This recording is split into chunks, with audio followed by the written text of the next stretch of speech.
Good evening po sa inyong lahat. Saan man dako kayo sa mundo naroroon. At pag-usapan po natin ngayon ito pong nangyaring pagka-bypass o na-reject ng mga chairman at commissioners dyan po sa Commission on Appointment noong nakaraang linggo lamang po. At sunod nating pag-usapan, ito pong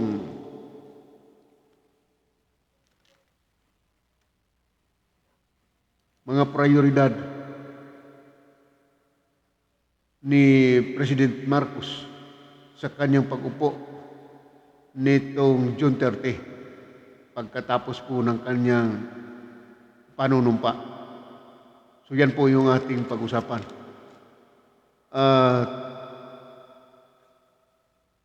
Ito nga pong na-reject o na-bypass dyan po sa Commission on Appointment na in-appoint ng Pangulong Duterte noong nakaraang linggo lamang ay hindi po masaya ang Pangulo sa nangyari at hindi lamang po ang Pangulo, ang buong staff ng Malacanang, sapagkat hanggang ngayon po mga kababayan ay hindi pa rin po nagsasalita ang ating Pangulo tungkol po doon sa pagka-bypass o reject ng kanyang mga appointee dyan po sa Commission on Appointment. Natatandaan natin mga kababayan na ito pong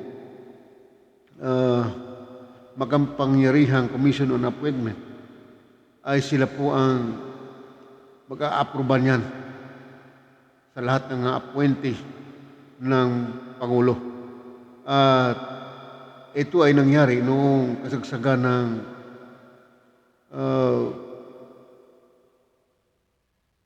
kampanya bago pa man dumating ang eleksyon, ay nagkaroon po ng bakante dyan sa Comelec dahil nga po sa lapse na po yung kanilang termino dyan po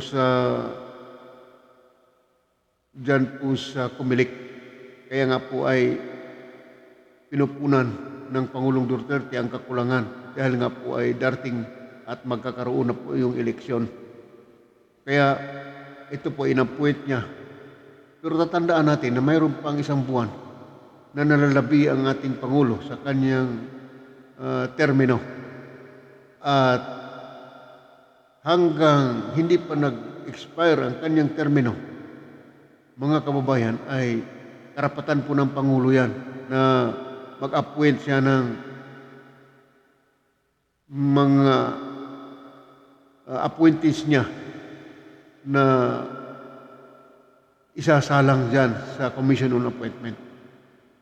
Pero ang nakakalungkot ay masasabi natin na parang iniwanan na nga yung Pangulong Duterte dyan po sa kanyang mga kaalyado sa Congress at saka sa Senado. Kasi kung bakit natin nasasabi yan mga kababayan na iniwanan siya.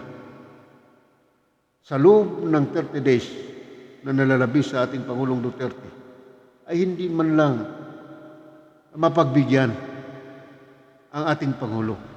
Ano po ibig sabihin ito? Ibig bang sabihin, iniwanan niya na talaga na nila si Pangulong Duterte bilang mga kaalyado? Yan ay napakasaklap po ang pangyayari yan mga kababayan. Pero hanggang ngayon ang Pangulo na natiling tahimik at wala pa pong sinasabi tungkol po sa mga bagay na yan. Mantakin mong 3 chairman, 2 commissioners ang nireject. Saan po ba ang mga ito ngayon? Yung pong mga nabakante dyan sa Comelec o saan mga commission na ilalagay itong 3 ay wala na po ngayon, sapagkat dahil nga po doon sa pagka-bypass o na-reject doon sa Commission on Appointment.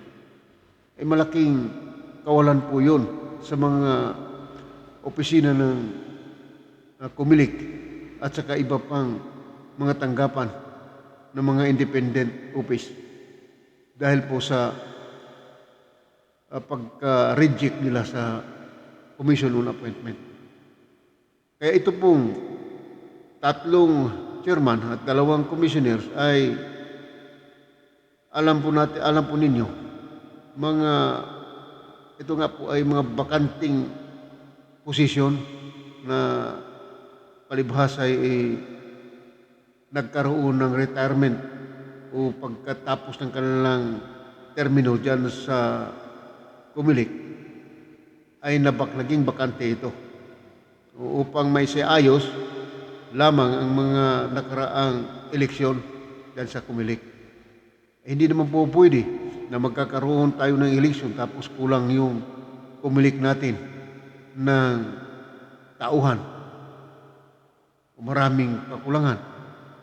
Di siyempre, mahihirapan po ang Comelec. Kaya itong June 30 pa po magtapos ang termino ng ating Pangulong Duterte. So yan po. So dahil dyan, ay itong June 30 ay nakatakda siyang manumpa dyan po sa National Museum ng Maynila. At yan po ay isang halos kulang-kulang na isang buwan mula ngayon ay matatapos na po yung termino ng ating Pangulong Duterte. Malinaw po na iniwan siya si President Duterte sa kanyang mga kalyado diyan sa Senado at saka sa Congress. Yan po yung masasabi natin. Huwag po kayong magagalit sa akin sapagkat binigyan lang po natin ng pananaw. Ito pong nagaganap na pagka-reject ng mga commissioners at chairman dyan po sa Commission on Appointment. Itong mga na-reject o na-bypass ng mga chairman at commissioner, mga kababayan, ito ay dalawa dito chairman ng Commission on Election. Itong dalawa ay itong chairman ng Commission on Audit, mga kababayan. Yan po, yung 5 na pinaghati-hatian nila itong tatlong independent body ng ating gobyerno. Uulitin ko lang po. Itong mga na-reject o na-bypass ay chairman at mga ng Commission on Election. Dalawa po yan. At sunod, itong chairman ng Commission on Audit. Yan po. Ang pangatlo, chairman ng Civil Service Commission. At itong dalawang commissioner ng Comelec. So yan po yung mga independent body ng ating gobyerno na dapat talaga ay mapunuan. Ngayon po, nabakante uli yan dahil nga doon sa na-reject sila doon sa Commission on Appointment. Kaya,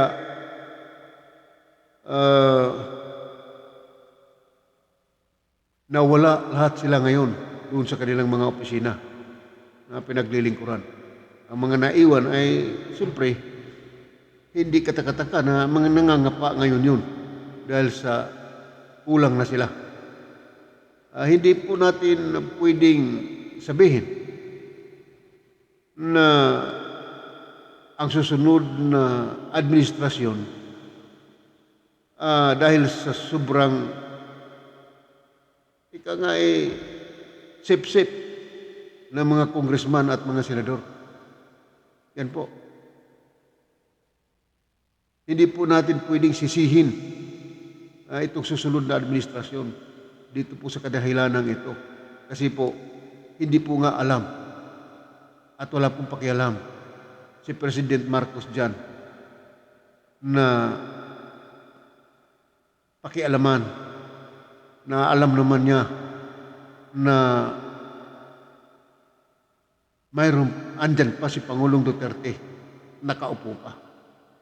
At wala pong kinalaman si President Marcos dito. Kaya hindi po natin pwedeng sisihin si President Marcos. Bagamat hindi pa siya ngayon nakaupo. Ayan po. Sa natitirang isang buwan ni President Duterte, ay karapat dapat pa ni Pangulong Duterte mag-appoint. Karapatan niya pa yun na mag-appoint pa rin siya ng mga appointees niya dyan sa Commission on Appointment. Kasi bakit po? Sapagkat siya pa po ang presidenteng nakaupo na hindi man lang pinagbigyan ng mga kaalyado niyang senador at congressman dyan sa Commission on Appointment. At malinaw na siya po ay iniwan. Ay ika nga nasasabi natin na maagang sumipsip itong mga senador at congressman dyan po sa bagong Pangulo natin. Ayan po yung totoo dyan. Walang kinalaman, uulitin ko po si President Marcos tungkol po dyan sa pag-reject ng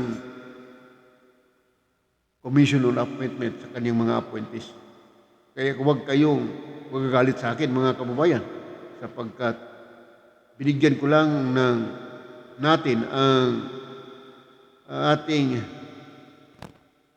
balancing pananaw dito sa isyong ito.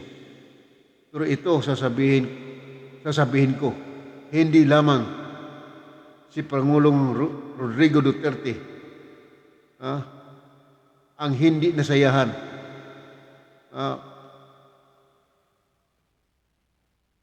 Pati din po yung mga staff niya dyan sa Malacanang doon sa ginawa ng pagka-bypass ng kanyang mga appointee.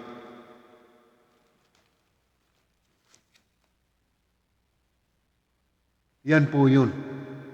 Kaya maaari po kayong magkomento dyan mga kabayan o magkaya sa issue na yan. Bueno, pag-usapan din natin uli mga kabayan itong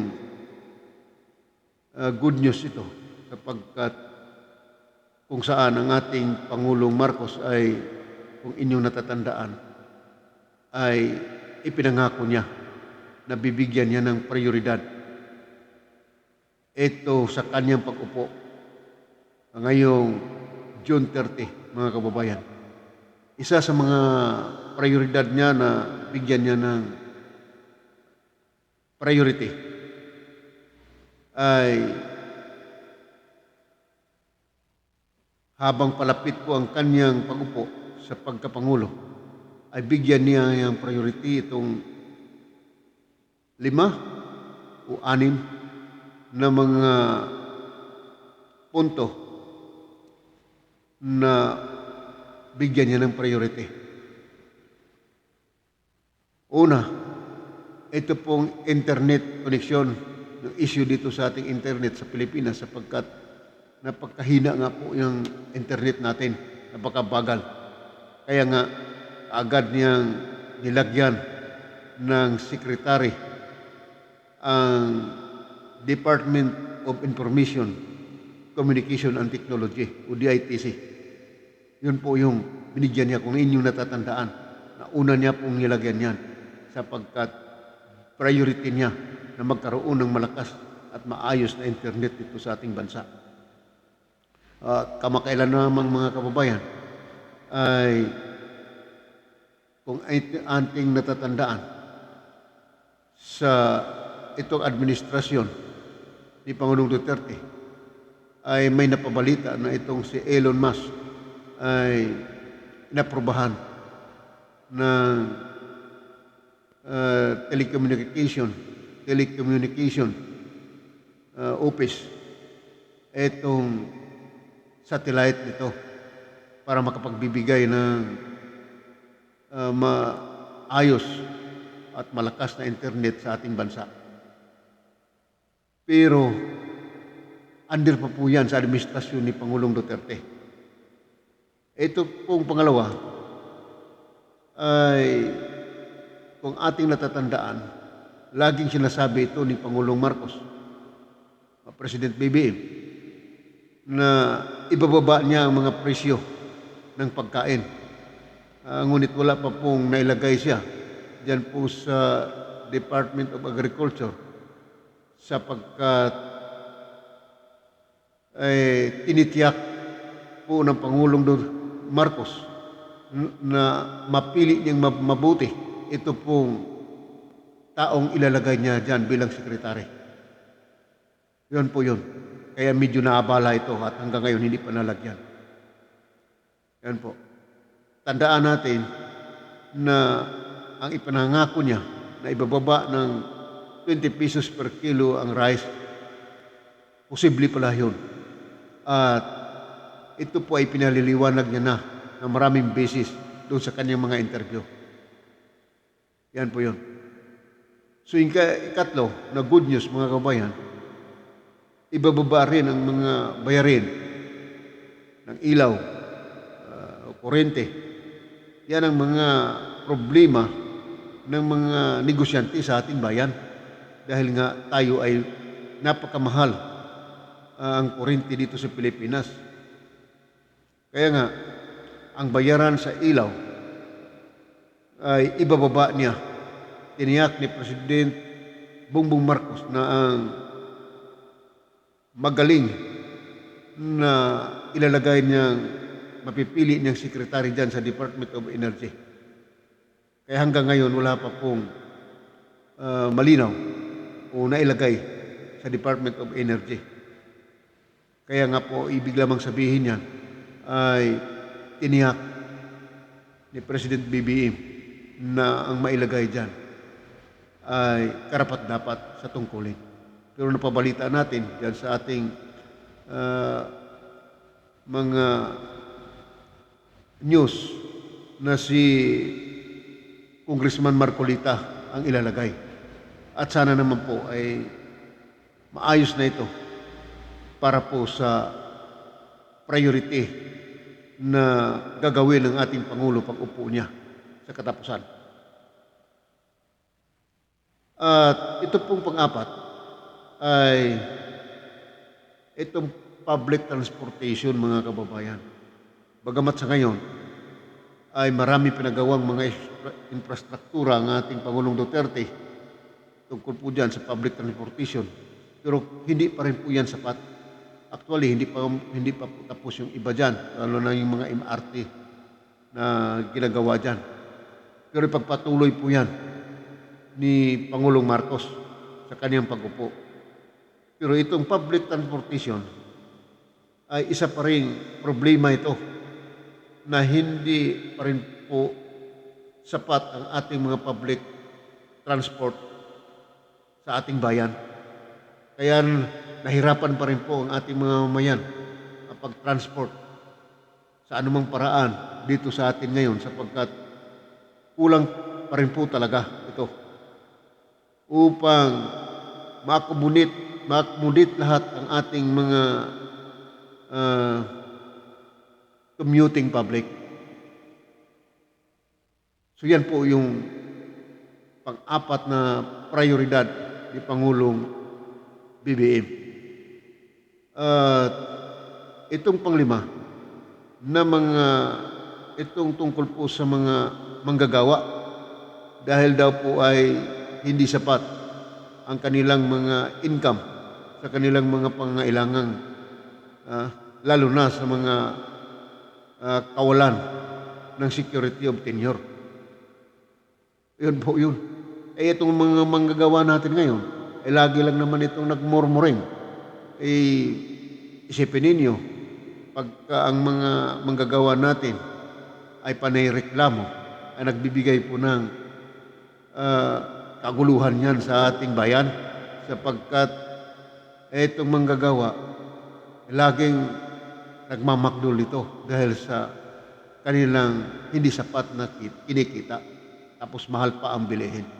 Kaya po ito po yung sinasabi ng ating Pangulong Marcos ngayon na isasama niya ito sa prioridad na pagbigyan ng solusyon. Oh, yan po yun. So itong pang-anim ay ito pong mga OFW. Itong OFW natin mga kababayan sa kasalukuyang administrasyon ay hindi po na-resolve itong problema nito sa ating Department of Labor and Employment. Ay dahil nga po marahil siguro sa kakulangan ng ika nga pasilidad. Yung ibig kong sabihin ay katulad ngayon ay mayroon na po tayong Department of Migrant Workers, ay tiyak na ito ay mabigyan na po ng solusyon nito. Itong ating mga OFW ay maraming problema. Matagal na po ito. Pero hindi sapat yung 6 na taon na panunungkulan ng ating gobyerno, lalo na sa ating mga sekretaris at pangulo, na mabigyan sila ng solusyon. Siguro po itong time na ito, na pag-upo ni Pangulong Ferdinand Bongbong Marcos, ay mabigyan na itong solusyon sapagkat mayroon na pong sinasabi nating Department of Migrant Workers. So malaki pong bagayan ang nakakatulong sa problema sa ating mga OFW. Kaya po, dahil sa ilalim ng susunod na administrasyon, ay ireresolba ang problema na ito. Ayun po. Ito po ang priority ng pag-upo ng ating bagong Pangulong si Ferdinand Bongbong Marcos sa July 30, mga kababayan. Kaya dito mga kababayan ay malinaw, ating pong balikan yung unang pinag-usapan natin, ay malinaw po na iniwan si Pangulong Duterte doon po sa kanyang mga kaalyado dyan sa Senado at Kongreso.